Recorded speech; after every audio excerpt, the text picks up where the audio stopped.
Nous allons voir maintenant comment il est possible de créer des groupes. Alors à quoi servent les groupes? Grâce aux groupes, vous avez la possibilité, avec un seul message, d'envoyer à plusieurs personnes différentes. Il y a plusieurs types de groupes. Quand je clique sur plus, j'ai les groupes de distribution. Donc ça c'est le groupe classique. Vous avez un certain nombre de personnes dans ce groupe, elles vont recevoir ce message. Vous avez le groupe de sécurité. Le groupe de sécurité va vous permettre de gérer l'accès à des ressources de l'entreprise. Par exemple, vous avez la possibilité de gérer l'accès à un dossier partagé. Vous avez également le groupe de distribution dynamique, qui est un peu différent. En fait, en fonction de certains critères, le message va être envoyé à certains utilisateurs. Ça veut dire qu'en fait, à chaque nouveau message, un recalcul de ces critères va être effectué. Nous allons créer pour l'instant un groupe de distribution classique.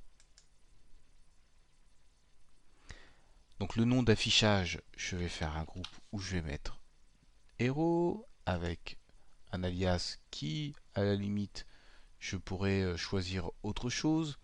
Là, je vais faire simple. Je vais mettre la même chose en alias.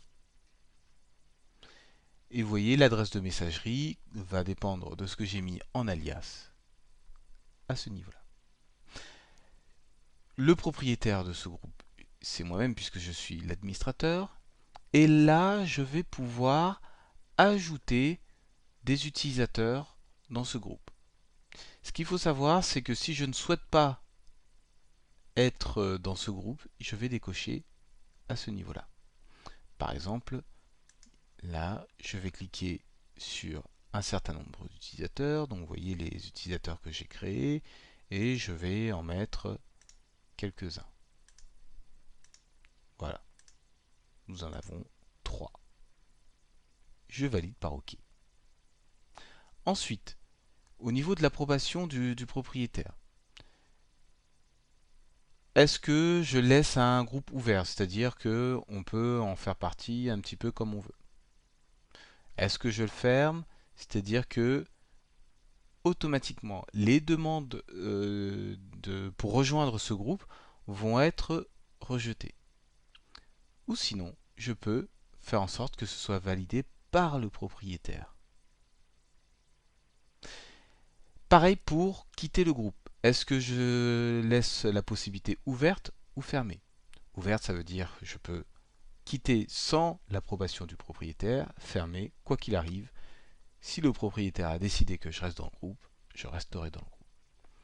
Je fais enregistrer. Et donc là, mes utilisateurs, lorsqu'ils vont créer un mail avec cette adresse héros, eh bien les personnes de ce groupe vont le recevoir.